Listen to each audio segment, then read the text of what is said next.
20장. 그때 다윗은 라마의 나옳에서 달아났습니다.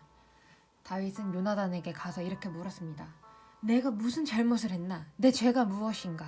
내가 자네 아버지에게 무슨 잘못을 저질렀기에 자네 아버지가 나를 죽이려고 하는가? 요나단이 대답했습니다. 아닐세, 자네는 결코 죽지 않을 걸세.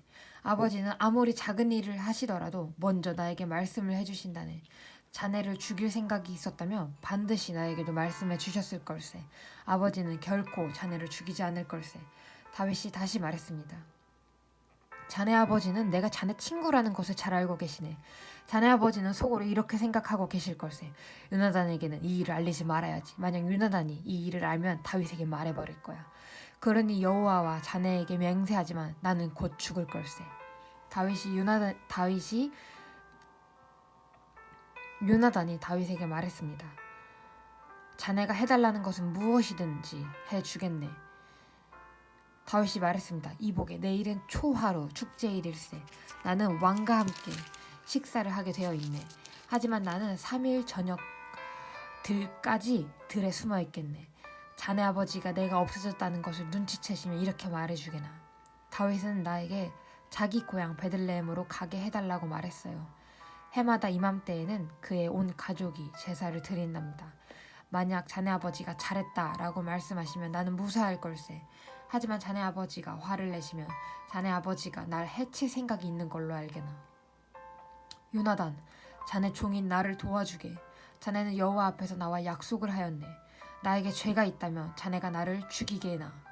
자네 아버지에게 넘겨줄 필요가 없지 않겠나? 요나단이 대답했습니다. 아닐세, 결코 그럴 수 없네. 아버지가 만약 자네를 해칠 생각을 갖고 있다는 것을 알게 되면 반드시 자네에게 알려주겠네. 다윗이 물었습니다. 자네 아버지가 자네에게 엄하게 대답하면 누가 나에게 알려줄 수 있겠나? 요나단이 말했습니다. 들로 나가세. 그래서 요나단과 다윗은 함께 들로 나갔습니다. 요나단이 다윗에게 말했습니다. 이스라엘의 하나님 여호와 앞에서 이렇게 약속하네. 모레 이맘때까지 아버지의 마음을 알아보겠네. 만약 아버지가 자네에게 나쁜 마음을 품고 계시지 않다면 자네에게 그 소식을 알려주겠네. 하지만 만약 아버지가 자네를 해칠 마음을 품고 계시다면 그 사실도 자네에게 알려주겠네. 그래서 자네가 안전하게 멀리 도망갈 수 있도록 하겠네. 그렇게 하지 않는다면 하나님께서 나에게 무서운 벌을 내리셔도 감당하겠네. 여호와께서 내 아버지와 함께 계셨던 것처럼 자네와도 함께 계시기를 바라네. 내가 살아있는 동안 나에게 여호와의 사랑을 베풀어 주게나. 그래서 내가 죽지 않게 해주게. 내 집안에도 변함없이 사랑을 베풀어 주어야 하네. 여호와께서 자네의 모든 원수를 이 땅에서 없애버리시더라도 우리 집안에 대한 사랑을 버리지 말아주게. 요나단은 다윗과 약속을 하며 여호와께서 다윗의 원수들을 벌 주시기를 바라네 하고 말했습니다. 그리고 요나단은 다윗에게 자기와 맺은 사랑의 약속을 다시 말하게 했습니다. 요나단은 다윗을 자기 목숨만큼 사랑했기 때문에 그런 약속을 하게 하였습니다. 요나단이 다윗에게 말했습니다. 내일은 초하루 축제일이네. 하지만 자네의 자리는 빌 것이고 내 아버지는 자네가 없어졌다는 것을 알게 될 걸세. 이틀 뒤에 자네는 지난번에 숨어 있었던 곳으로 가서 에셀 바위 곁에서 기다리게. 그러면 내가 화살 3발을 바위 가까이로 쏘겠네. 마치 어떤 목표물을 향해 쏘는 것처럼 쏘겠네. 그리고 나서 소년을 1명 보내서 그 화살을 찾으라고 말하겠네. 만약 내가 얘야 너무 멀리 갔다. 화살은 네 뒤쪽에 있으니 이리 주워오너라 하고 말하면 자네는 숨어있는 곳에서 나와도 상관없네. 여호와께 맹세하지만 자네에게 위험한 일이 없을 테니 그곳에서 나와도 좋을 걸세. 하지만 만약 내가 얘야 화살은 내 앞쪽에 있다 하고 말하면 여호와께서 자네를 보내시는 곳으로 알고 그곳을 떠나게나. 우리가 이야기한 것을 기억하게. 여호와께서는 자네와 나 사이의 영원한 증인이시네. 그리하여 다윗은 들에 숨었습니다. 초하루 축제일이 이르자 왕이 식탁에 앉았습니다. 왕은 언제나 앉던 자리인 벽 가까이에 앉았습니다. 요나단은 왕의 맞은편에 앉았고 아브넬은 왕의 곁에 앉았습니다. 하지만 다윗의 자리는 비어 있었습니다. 그날 사울은 아무 말도 하지 않았습니다. 사울은 다윗에게 무슨 부정한 일이 생겨 나오지 못한 거겠지라고 생각했습니다. 이튿날은 그 달의 2번째 날이었습니다. 다윗의 자리가 또 비어 있었습니다. 이번에는 사울이 요나단에게 물었습니다. 이새의 아들은 왜 이 식탁에 어제도 오지 않고 오늘도 오지 않는 거냐? 요나단이 대답하였습니다. 다윗이 나에게 베들레헴으로 가게 해달라고 부탁했습니다. 다윗은 우리 가족이 마을에서 제사를 드리니 가게 해주게. 형이 나를 오라고 했네. 자네가 내 친구라면 내 형들을 만나게 해주게 하고 말했습니다. 그래서 다윗은 왕의 식탁에 나오지 못했습니다. 그러자 사울은 요나단에게 화를 내며 말했습니다. 이 바보 같은 놈아.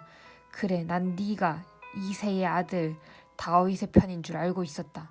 너는 너뿐만 아니라 너를 낳아준 네 어미도 수치스럽게 만들고 있다. 이새의 아들이 살아있는 한 너는 절대로 왕이 될 수 없고 나라를 가질 수도 없다. 그러니 이제 사람들을 보내어 다윗을 끌고 오너라. 다윗을 반드시 죽여야 한다. 요나단이 자기 아버지에게 물었습니다. 다윗을 왜 죽여야 합니까? 다윗이 대체 무슨 잘못을 했습니까? 그러자 사울이 자기 창을 요나단에게 던져 요나단을 죽이려 했습니다. 요나단은 자기 아버지가 다윗을 정말로 죽이려 한다는 것을 알았습니다. 요나단은 크게 화를 내며 식탁을 떠났습니다. 요나단은 아무것도 먹지 않았습니다. 그날은 그 달의 이틀째였습니다. 요나단은 다윗을 죽이려는 자기 아버지의 모습을 보고 마음이 상했습니다. 이튿날 아침에 요나단은 전에 약속했던 것처럼 다윗을 만나기 위해 들로 나갔습니다. 요나단은 어린 아이를 데리고 나갔습니다. 요나단은 아이에게 달려가서 내가 쏘는 화살을 찾아오너라 하고 말했습니다. 아이가 달려가자 요나단은 아이의 앞으로 화살을 쏘았습니다. 아이는 화살이 떨어진 곳으로 달려갔습니다. 요나단은 이 아이 뒤에서 외쳤습니다. 화살이 네 앞쪽에 있지 않느냐? 요나단이 또 외쳤습니다. 서둘러서 빨리 뛰어가거라. 머물거리면 안 된다.